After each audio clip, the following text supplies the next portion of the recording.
Hermoso día, mis queridos participantes de Seminario 1 de Sexología. Hoy les quiero compartir lo que teníamos pendiente, que es la síntesis histórica de la sexología. Es importante saber estos antecedentes, ¿verdad? Cómo ha sido la visión, la cosmovisión en diferentes contextos del planeta y en diferentes épocas o en diferentes eras. Bien, entonces vamos a empezar con algunos pensamientos que después les pasaré de algunos autores bien interesantes que señalan, por ejemplo, que el sexo, lo sexual y la sexualidad han sido objeto de materia o objeto de interés por parte de la especie humana desde todos los tiempos, ¿sí?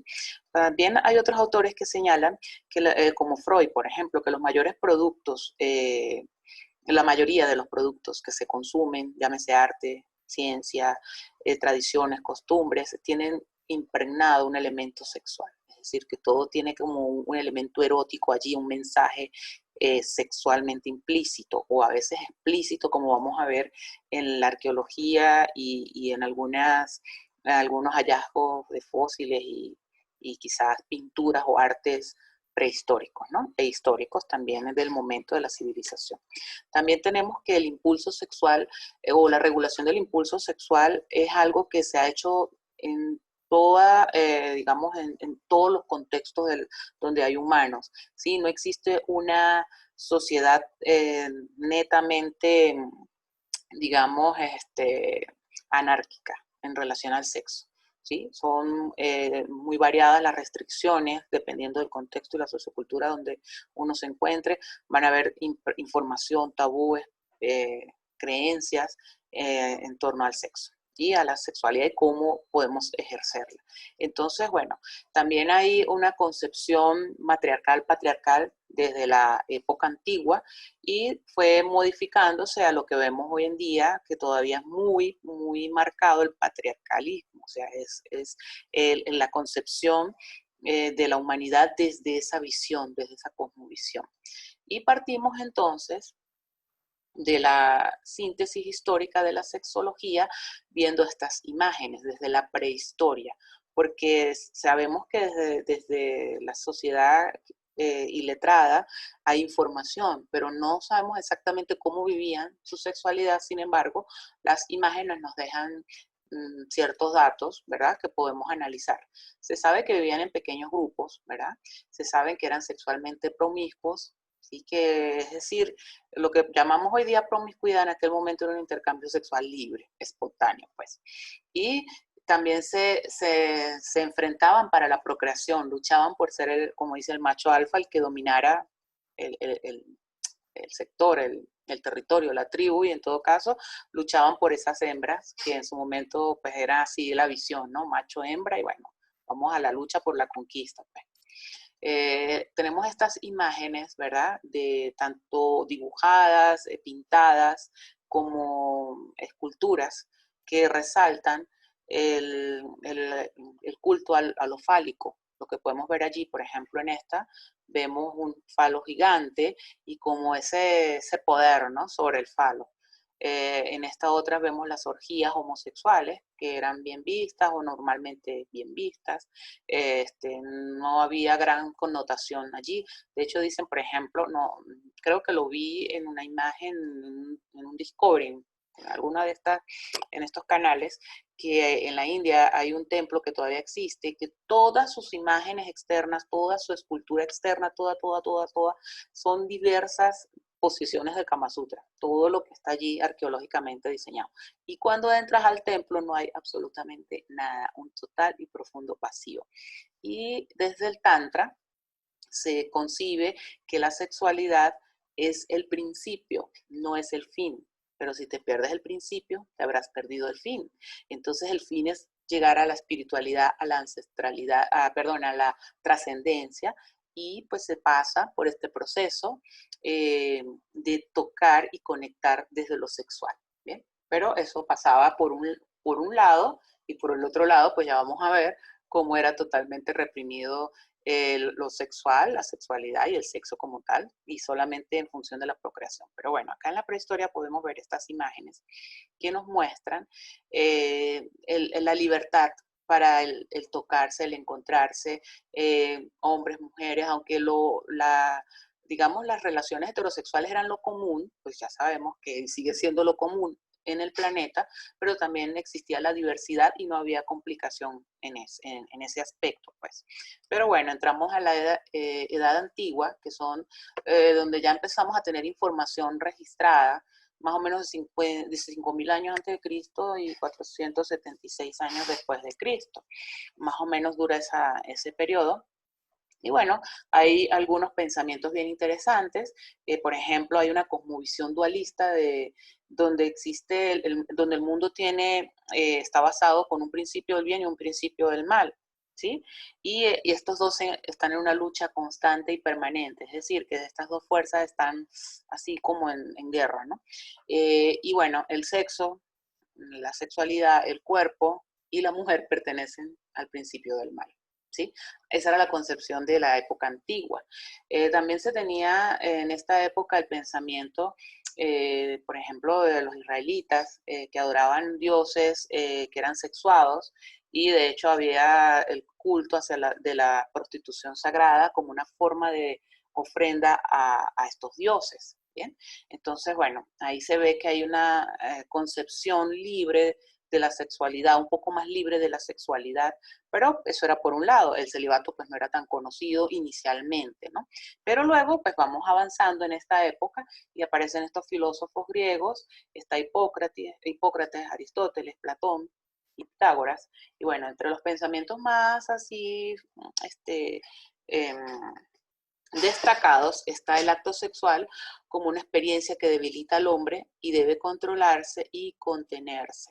Aquí ya se empieza a ver que la sexualidad distrae. De alguna manera, más que distrae, el pensamiento era que debilitaba y dañaba a esa facultad, esa capacidad, y era centrado obviamente en el hombre, no era centrado en la mujer. Entonces, cuando hablaban del hombre, era esto. Entonces, que es digno de admirar el hombre que puede controlar el deseo de eyacular. Era la concepción del momento, y para Hipócrates, por ejemplo, pensaba que el hombre ahorraba la mayor cantidad de energía si retenía el semen, y se consideraba que si gastaba demasiado semen se enfermaba de tabes dorsal y podía llegar a la muerte. Hoy en día se sabe, bueno, me lo comentaba un médico, que este tabes dorsal está asociado con una enfermedad de transmisión sexual.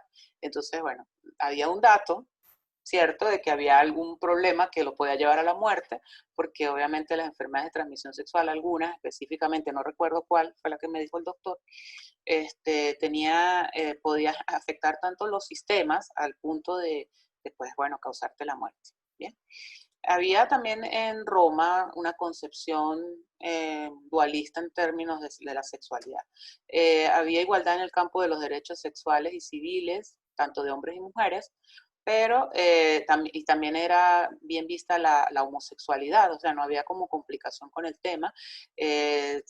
Había como ese culto al hombre guapo, fuerte, así, fornudo, y pues si lo vemos en las películas estas de gladiadores, de esas películas medievales, donde dice, ay, ese tipo tan buenote, y cuando vemos, ay, está saliendo con este otro, o a escondidas, o lo que sea, bueno, era que había una admiración por ese cuerpo, y vamos a estar claros, si están todo este poco de hombres juntos en batallas, no sé, guerras, en lo que sea, pues en algún punto se erotizaban porque había mucho contacto, ¿no? Pero entonces en ese momento era bien visto.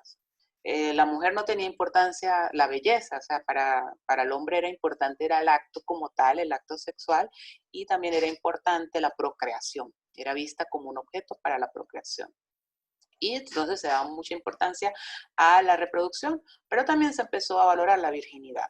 Y la virginidad sale del Antiguo Testamento griego, creo que está en griego, sí, creo que está en griego, que hablaba de virginidad como la moza, o sea, como una mujer joven, ¿sí? Y luego, bueno, se fue cambiando el sentido del origen del término virginidad, y pasó a ser una mujer pura, una mujer sin mancha original, sin actividad sexual, y bueno, todas estas connotaciones que hoy en día religiosamente conocemos, ¿no?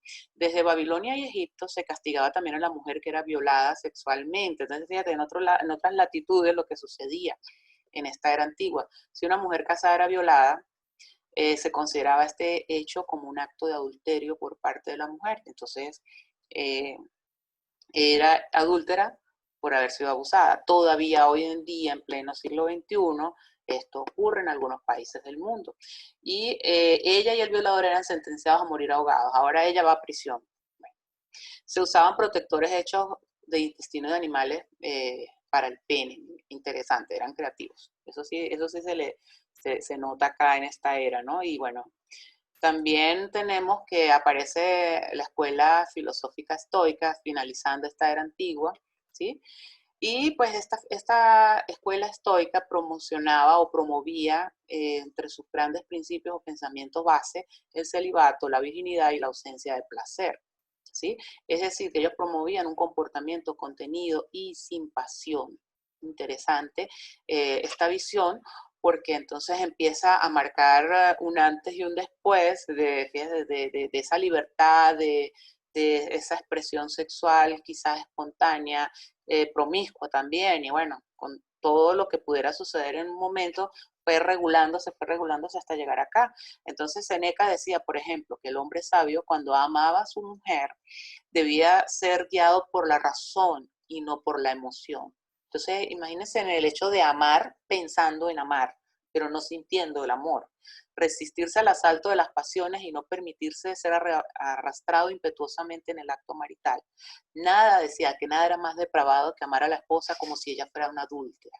Entonces, este pensamiento particularmente era bastante eh, marcado en esta época, ¿sí? Entonces el hombre, si quería un acto apasionado, pues tenía que ir donde las prostitutas, porque a la mujer la tenía que ver como muy pura, no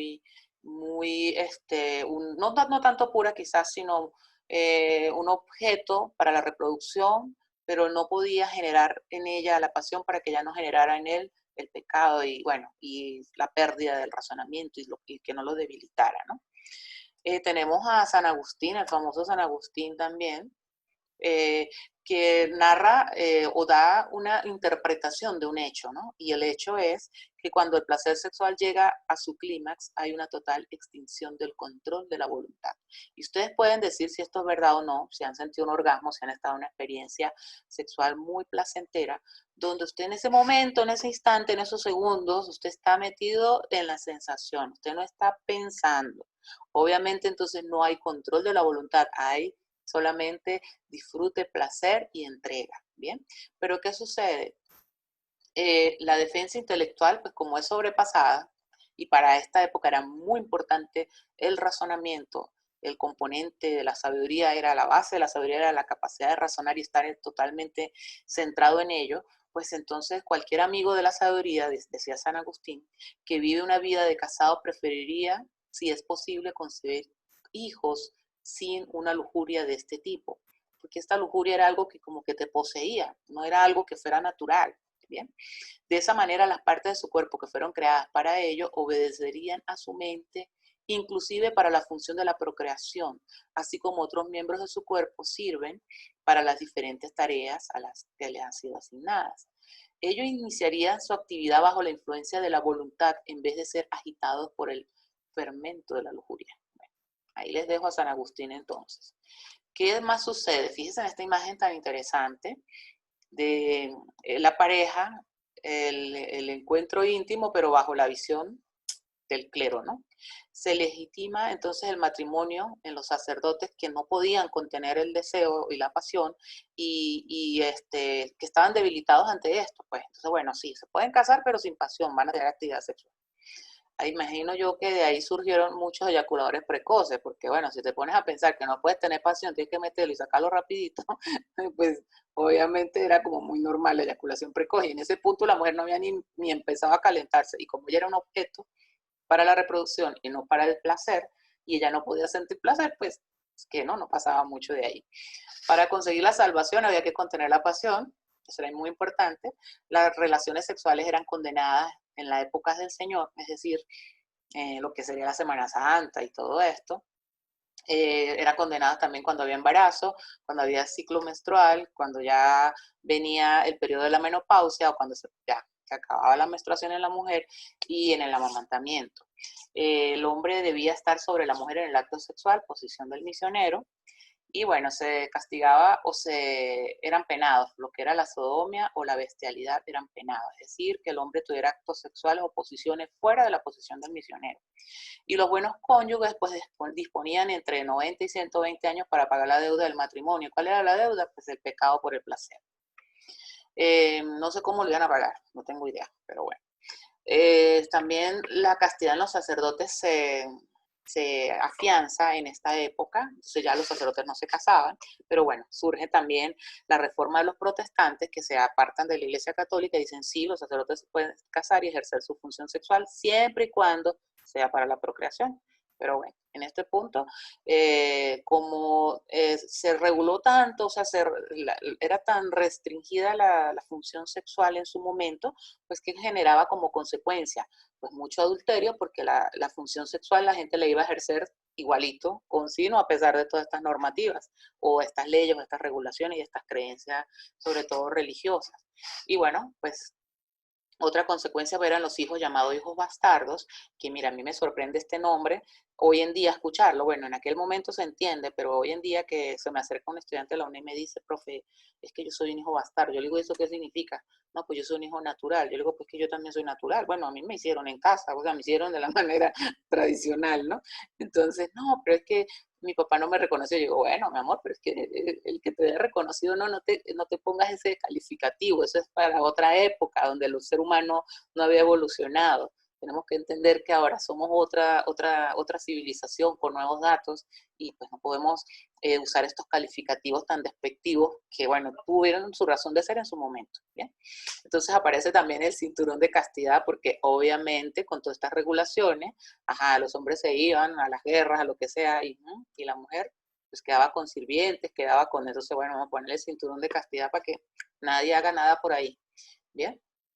Claro, el sexo siempre, la visión de la sexualidad y del acto placentero está centrado, y siempre ha estado como muy centrado en la genitalidad, ¿no? Y pues de allí, pues, que era cuidar ese pedacito del cuerpo.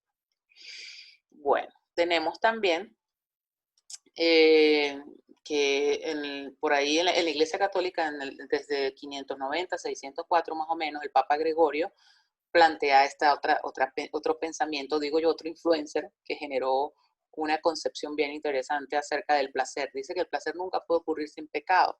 Entonces se imaginarán que comerse algo rico y la sensación de culpa, y no solamente hablo de algo sexual, algo de cualquier acto que podemos hacer, entonces ahí salen todos los pecados capitales, ¿sí? Los placeres y los pecados capitales, porque entonces ya no solamente era el sexo, pero el sexo era el epicentro de cualquier acto placentero para mirarlo como pecaminoso, ¿no? Sobre el matrimonio, los sacerdotes ordenados decía, amen a sus mujeres como si fueran sus hermanas y cuídense de ellas como si fueran sus enemigas, porque obvio, los podían seducir y al seducirlos ellos iban a sucumbir ante el placer y ante el deseo y por lo tanto pues ya perdían o se debilitaban y pues perdían ese valor de la sabiduría que tanto ensalzaban ellos, ¿no? Y el razonamiento. Todo lo que hagan será observado como si estuviera ocurriendo bajo los ojos del apostólico. Y bueno, esto lo van a ver ustedes en detalle cuando visualicen la película de El Rey Pasmado, que les voy a enviar también el enlace, o no sé si el enlace de YouTube, creo que es el que tengo, para que ustedes vean El Rey Pasmado y se disfruten de verdad esta película y vean todo esto que les acabo de medio relatar y explicar, cómo se vive en esa época entre un rey y una reina y todo lo que hace un fray para contener el deseo y las miradas pícaras entre ellos. Y bueno, una anécdota súper interesante que les va a dejar esa película a ustedes y sobre todo contextualizada en el momento que se quiere mostrar, ¿no? También sobreviene pues esta actitud hostil frente al cuerpo, porque recordemos que como se restringe más la actividad sexual y se marca digamos, con más fuerza esta dualidad entre el bien y el mal, y el cuerpo era el malo y lo bueno era el alma, entonces había que castigar el cuerpo y salvar el alma, ¿bien?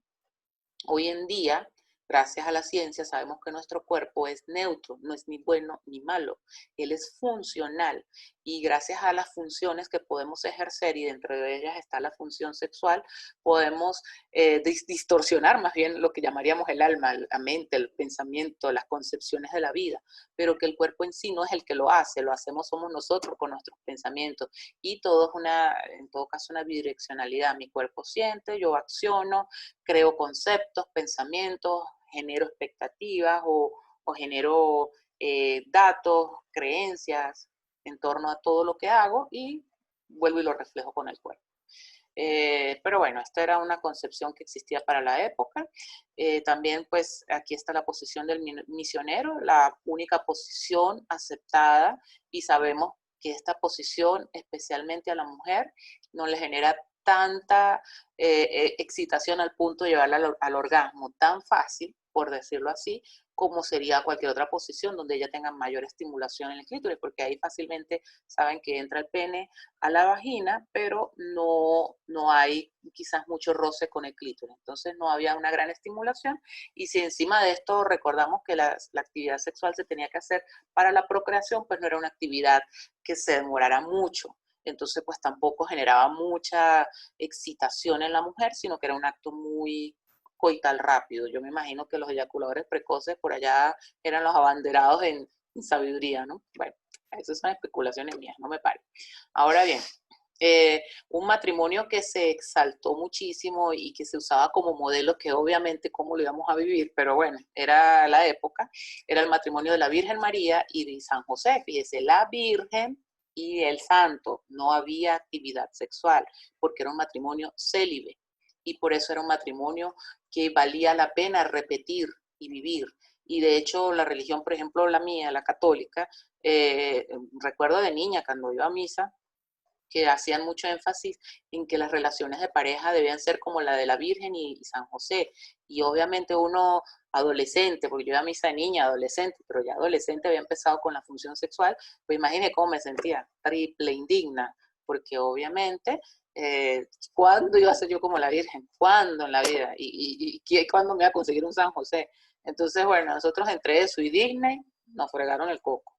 Bueno, seguimos entonces aquí ahora con el Bernardino de Siena, de la orden franciscana, también predicaba y sus prédicas, o sea, la iglesia hizo demasiado énfasis en las prédicas centradas en el acto sexual, ¿sí? Y cada vez, por ejemplo, él decía, le predicaba a los matrimonios, cada vez que ustedes se unen de una forma que no es para la procreación, es un pecado. Y esto lo van a ver ahí en una escena buenísima de la película esta del Rey Pasmado, donde inclusive el fray los manda a la iglesia a tener un acto sexual rodeado de monjas. Es una cosa comiquísima, porque es que tenían que tener el acto sexual sin deseo y tenía que hacer bajo los ojos del clero. Entonces, bueno, había que unirse, pero sin deseo, pero si lo hacían de una forma que no fuera para la procreación, estaban cometiendo pecado. Y decía que de 1000 matrimonios, 999 son del demonio, porque siempre están pecando contra la naturaleza. O sea, que para aquella época el deseo era contra natura, eso no era propio del cuerpo, ¿bien? Gracias a la ciencia sabemos que sí, pero bueno, así era la concepción. Luego nos vamos a la Edad Moderna, y en la Edad Moderna, que arranca en 1492 a 1789, bueno, aproximadamente son las fechas, tenemos un siglo, se redoblan los tabúes y las restricciones. Aquí sí si ya veníamos fregados, aquí la paila, ¿no? El tema del sexo y la función sexual son prohibidos, o sea, de eso no se habla en ningún lado. Se saca el tema de los libros, se saca de las reuniones, se saca de, o sea, los paganos eran los únicos que hablaban de eso y si los pillaban, bueno, realmente no se hablaba del tema, se combate la masturbación, ahí se empieza a generar una serie de creencias en torno a la masturbación que hoy en día todavía están circulando. De hecho, me sucedió algo que ayer me consultó un chico de Perú de 16 años diciéndome que qué pensaba yo de la masturbación. Entonces, no, yo le pregunto que qué piensa él.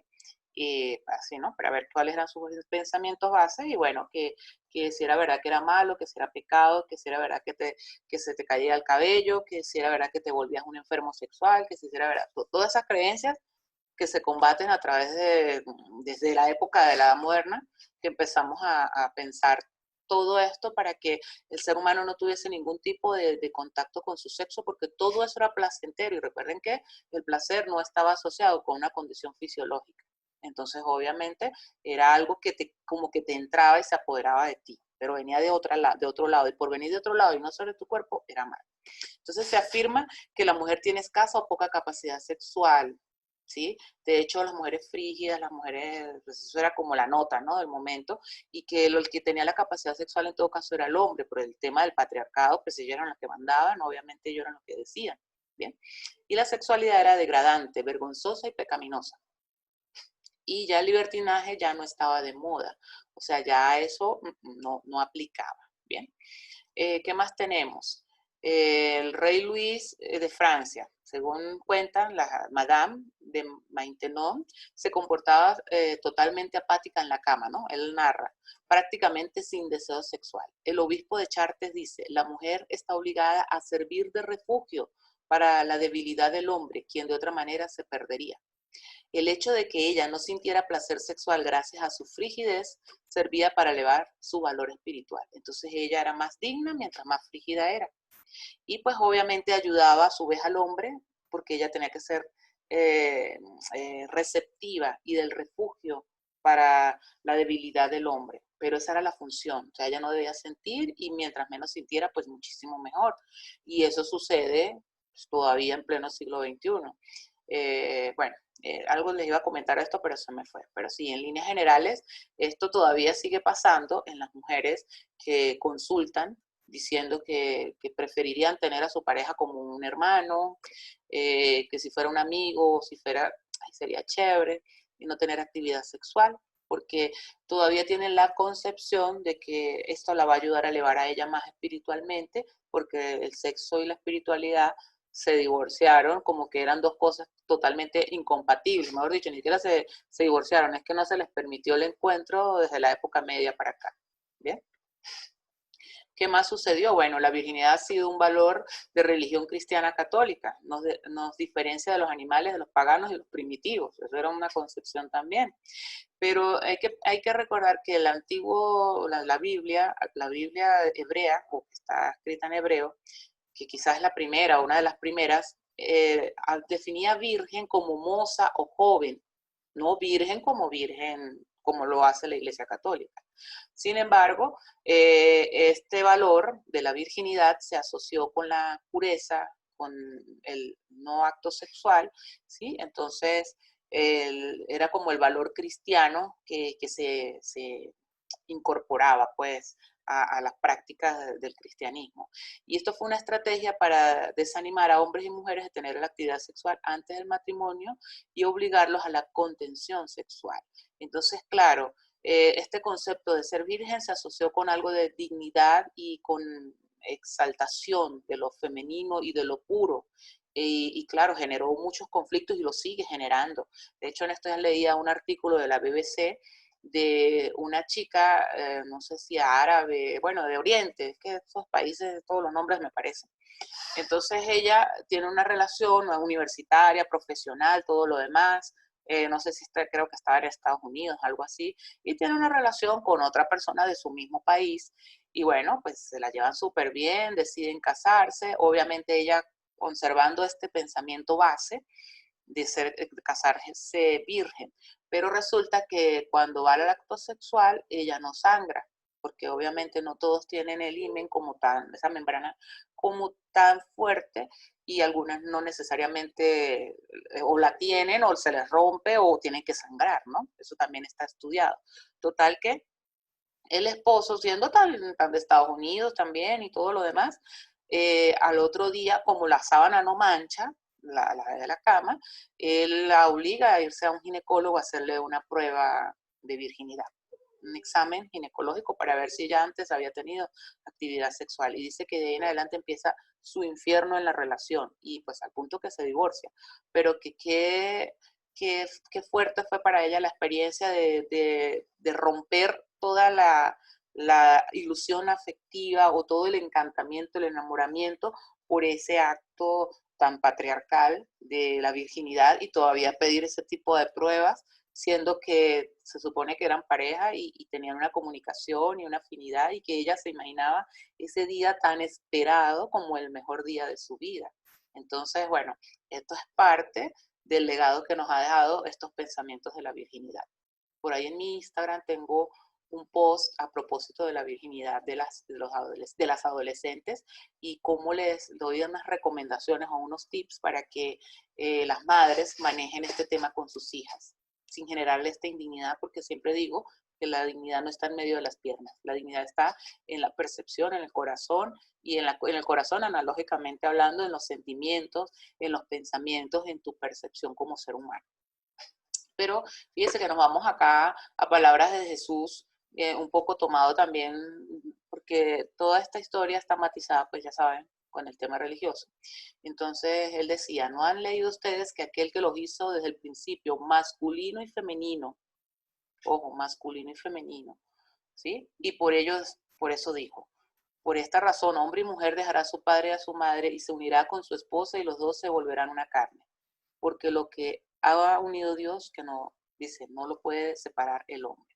Lo masculino y lo femenino, ahora desde la visión de la sexualidad holística, se sigue viendo como que todos somos hechos de lo masculino y lo femenino. Es decir, yo tengo tanto energía masculina como la energía femenina, porque desde el principio fuimos hechos con eso, con lo masculino y lo femenino.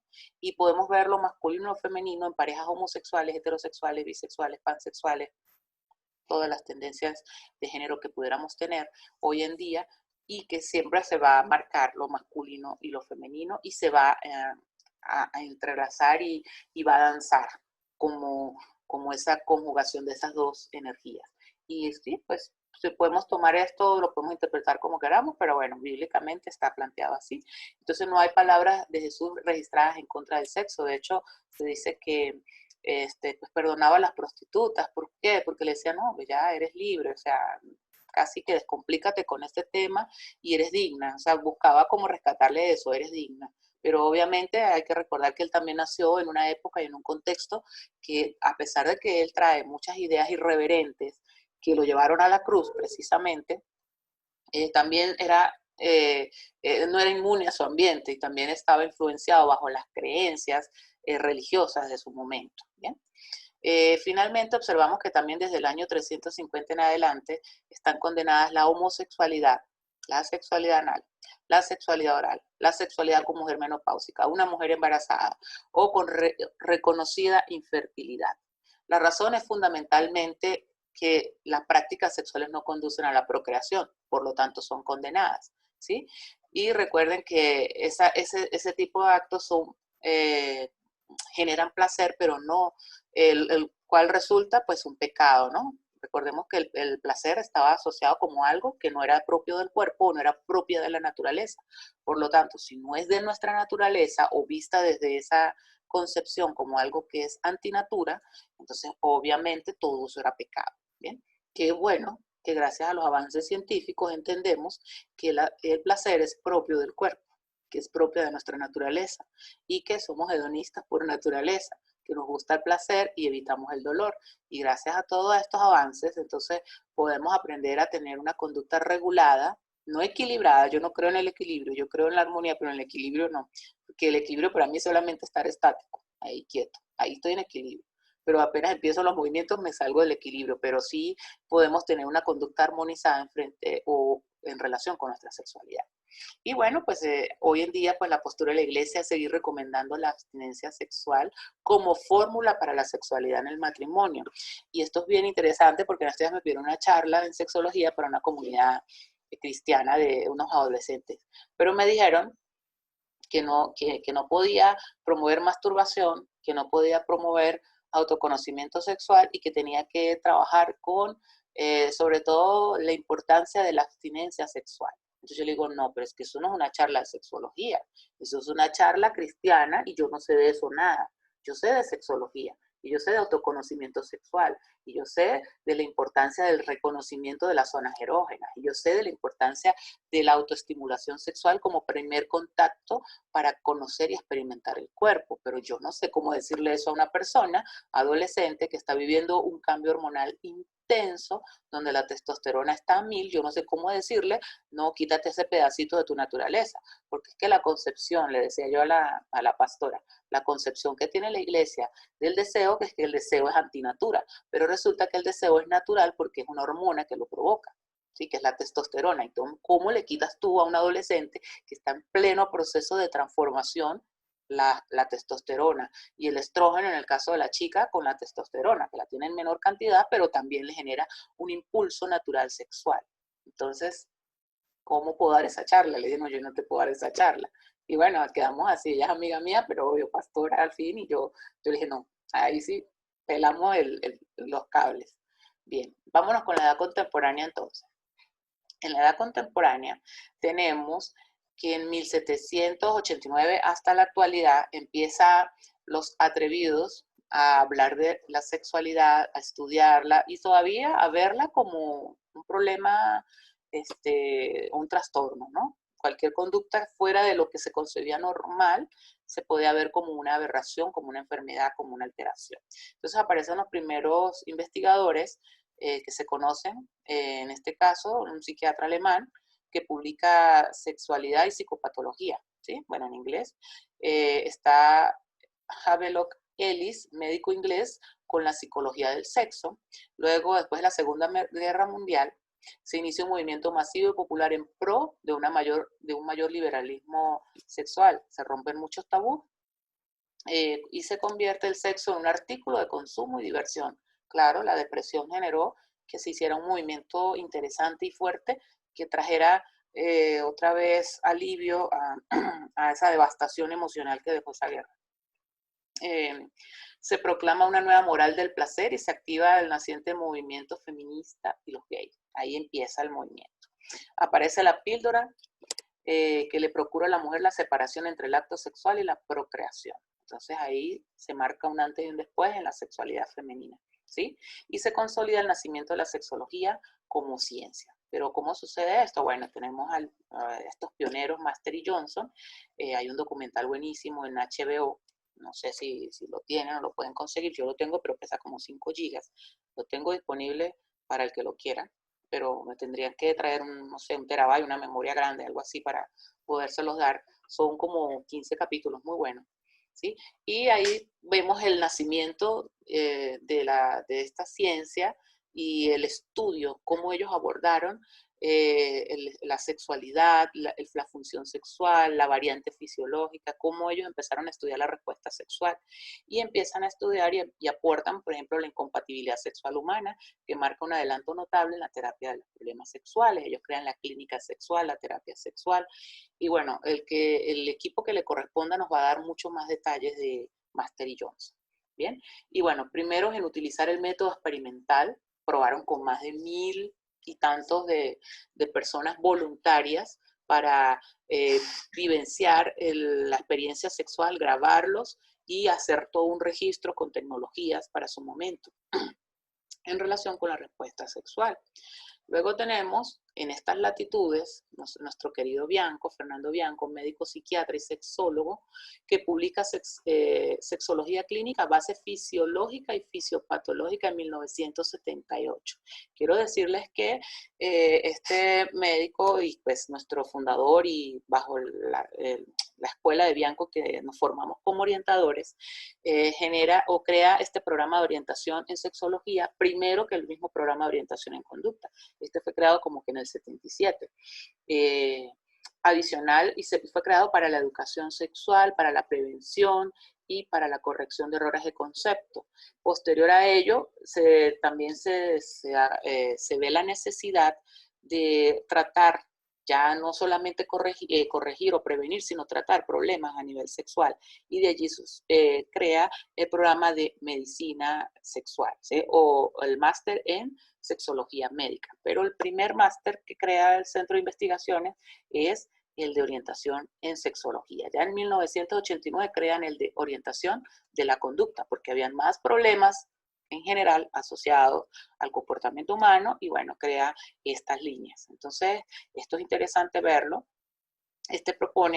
Bianco propone la teoría de la variante fisiológica sexual, donde nos permite entender todo lo fisiológico del comportamiento, es decir, cómo varía en el administrador, en el método, la frecuencia, en el tiempo de funcionamiento, en la respuesta, los elementos que aparecen en la respuesta sexual, y todo ello como todas estas variantes que antes teníamos aprendidas socialmente como aberraciones, desviaciones, son variantes menos comunes o más comunes dependiendo del contexto donde nos encontremos.